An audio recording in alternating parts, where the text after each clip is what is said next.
And I finally went over to him and said, listen, man, I said, I don't know who you are. I said, but you need to basically leave me alone, blah, blah, blah. He said something to me and I slapped him. And he tried to like stand up and I hit him like a three piece and dropped him. I hit him a couple more times. And Sergeant Cook come over. He grabbed me. He's like, basically, do. Drug me out of there, right? Well, I didn't know this guy. This guy was a master gunnery sergeant. He was an E9. So that's bad, right? I was an E4. Yeah. Uh, the Marine Corps is always perceived as the best, the hardest.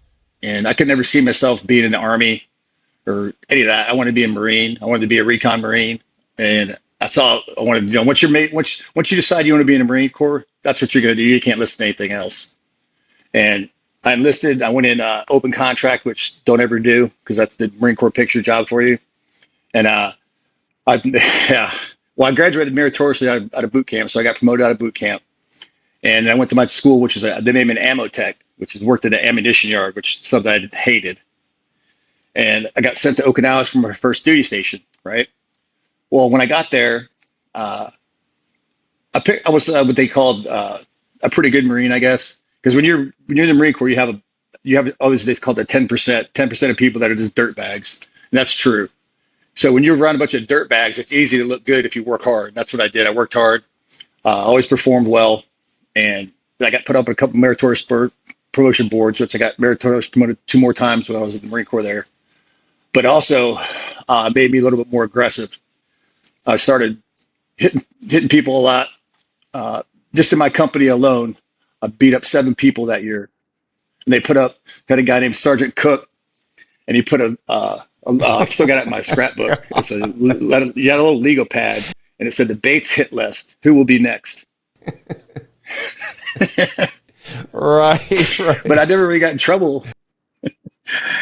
Yeah, my father was a police officer, and I couldn't do anything in town without somebody knowing what I did. Well, I was at a girlfriend's house, and her ex-boyfriend came over, and he didn't know I was there. And he started running his mouth, talking about me and this and that. And like I said, he didn't know I was there. It made her cry. So I called my friend. He come pick me up, and I drove over to his house. Knocked on his door. He answered the door, and I beat him up, kicked him through his glass window. And so we got in the car, and I go home. And as soon as you walk in the door, my dad's sitting in his recliner. You can see as he walks in. He's sitting there smoking a cigarette. And he's like, where you been? I was like, oh, I went to the mall with Bill, which is partially true. And he's like, is that right? I was like, yeah. He's like, he says, all right, smart ass. He's like, get your stuff, get in the car. I was like, what for? He's like, John Long came by, and John Long is my dad's partner. I was like, what'd he want? he's like, you smart ass. He's like, just get in the car. I was like, all right. So we had to go to the police. The guy and his mom pressed charges on me for assault, like trespass and all this kind of stuff. And I was already going to go in the Marine Corps, but I wasn't supposed to leave until September. Well, my dad talked to the DA and all these people, and they said, hey, basically, if you can get him out of here early, as fast as possible, we'll basically make this kind of stuff go away. So I think it was like June 26th. I was in boot camp by July 4th. They were like, let's get this kid out of here. So it was like lickety split. Yeah. And the guy that I beat up, I'm going to tell his full name. His name's Brian. He was in a rock band. He had real long hair, and he was mad because like he couldn't like jam out with his neck because he had to wear a neck brace and all this kind of stuff. It was like probably like 3 months before I rotated back to the United States. I was in Okinawa, and there's a guy named Sergeant Cook. He used to gamble on everything. Big country boy, great guy, man. And I was playing pool with him. We were at another base down at Camp Hansen, and I wasn't drinking that day or nothing. And this guy was sitting on one of the bar stools, and he was like just being really rude to me, like talking all this kind of smack to me. And Sergeant Cook was like, hey, Bates, man, just ignore it. And I was like, all right, fine. The guy kept on and on. And I finally went over to him and said, listen, man, I said, I don't know who you are. I said, but you need to basically leave me alone, blah, blah. He said something to me, and I slapped him. And he tried to like stand up, and I hit him like a three piece and dropped him. I hit him a couple more times. And Sergeant Cook come over, he grabbed me. He's like, basically, do. Drug me out of there, right? Well, I didn't know this guy. This guy was a master gunnery sergeant. He was an E9. So that's bad, right? I was an E4. Yeah. Yeah, it's really bad. Well, I'll tell you what's funny is they didn't know who I was because Sergeant Cook got me out of there. Fast forward, when I got to Camp Lejeune, I checked into my unit. Then I got another job where I get to go be an ammo tech for Special Operations Training Group. They train all the force reconnaissance guys, all the recon guys, all that stuff, right? The day I check in to go out there, I have to check in the special missions unit.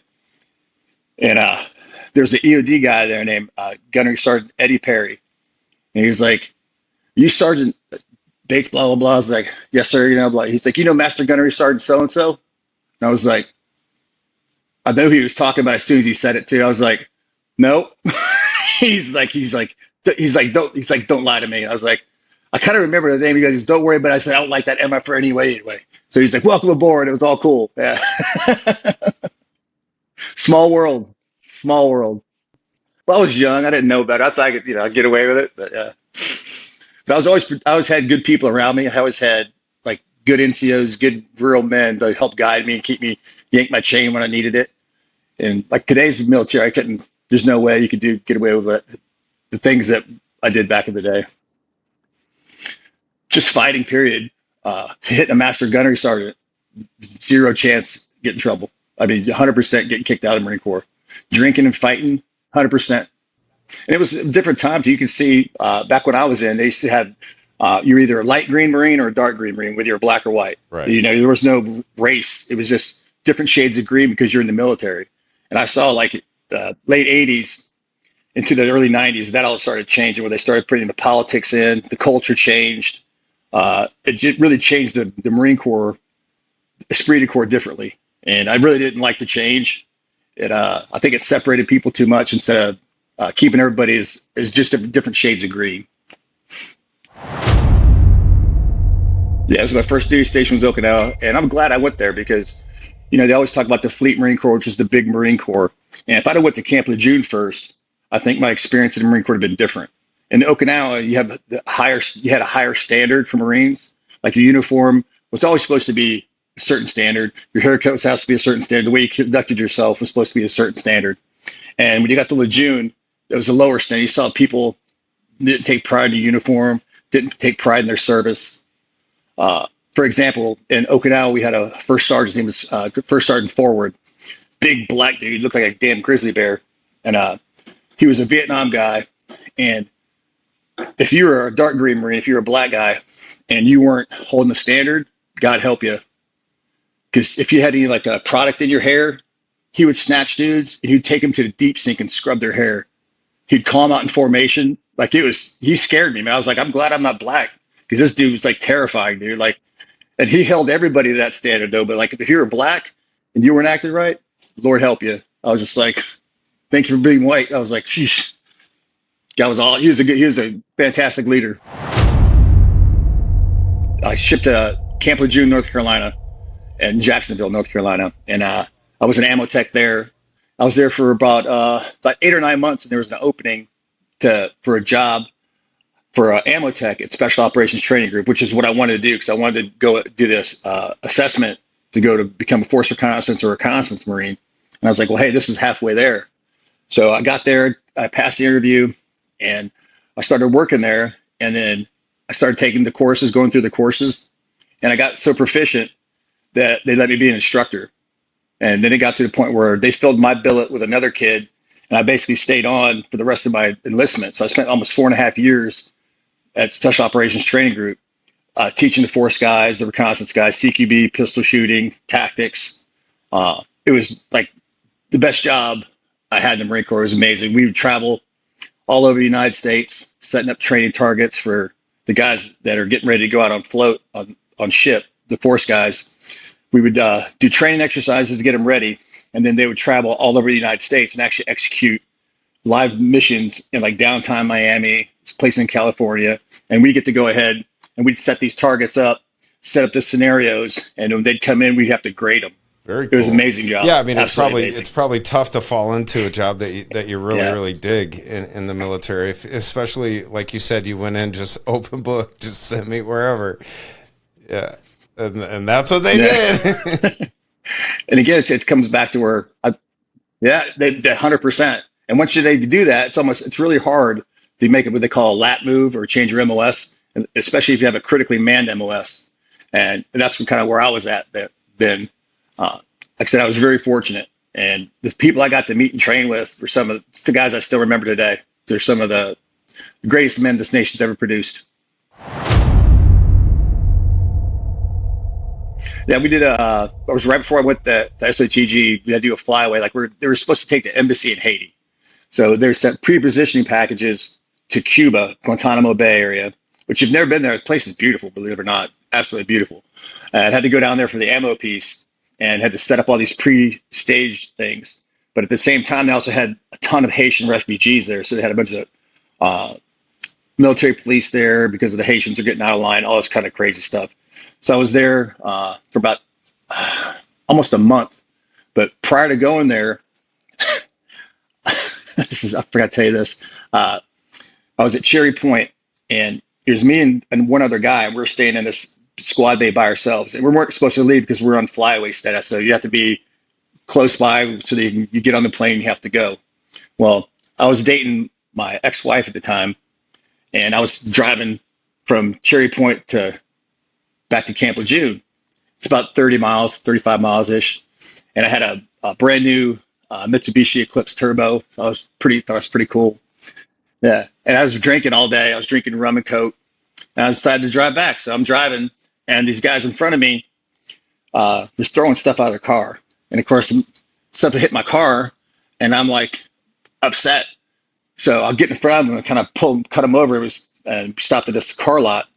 Well, I didn't know there was like four guys in the car, right? And get out, and I'm like, all right, well, here we go. I start fighting, and I get tackled, bum rushed by all these dudes. And all of a sudden, I hear somebody saying something like, "Get up, get up, get up, get up." I'm like, "What's going on?" I get up, I didn't get hit too much, and I'm bleeding everywhere. I'm like, "What is going on?" I'm looking down, and I got my hand split open right here, and they stabbed me, and it hit my hip bone. And I didn't know it at the time. I stood up, and I'm like, "Where's everybody going?" I was still amped up, half drunk, and I'm bleeding everywhere. And I looked down, and I'm like, "Oh." I had my Marine Corps silky shorts on, which real sexy shorts, and I'm like, "Oh no." I was like, "All right, so I can't go to medical. I can't go to the hospital because I'm not supposed to be away from the base. I'm going to get in trouble." So I drove to see Dave Petrie because he was dating two at the time and Yen's sister.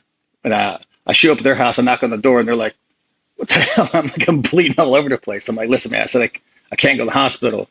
So they took a staple gun and stapled me up. On. And spent the night there. Dead serious. Dead serious. It sounded like a really good idea at the time. Yeah, did you have a nice infection around there? Yeah, it was bad. I was just like, "Oh no," and like my pants were stuck to it, all this kind of stuff. And I went to the corpsman. I'm like, "Hey man," he's like, "What did you do?" And I told him a story. He's just like shaking his head. He's like, "Man," he's like, "You can't tell anybody about it." I was like, "I'm not gonna tell anybody about it." So we had to dig everything out, cleaned it out. It was miserable. Yeah, do not PSA, know? folks, do not use a staple gun to put a knife wound back together. I'm sure the staples were all sterile, and you guys all scrubbed in and put your surgical gloves on before any of this drunk ass dumb shit happened. Oh my god! And if it had went an inch the other way, it probably would have killed me. But it hit my hip bone, like chipped my bone. Like I still got a pretty good scar, but like this long from it. I appreciate you coming on and opening up and giving people a real look into what life was like and what your life was like. If you got something out of this, hit that like button, subscribe, and share this, guys, because conversations like this matter. And hey, listen, man, thank you so much again for coming on. It's been a long time in the making. It was great catching up with you. And we'll see you next time on Rodney Hood Talks. You guys, remember, God loves you, and so do we. Peace.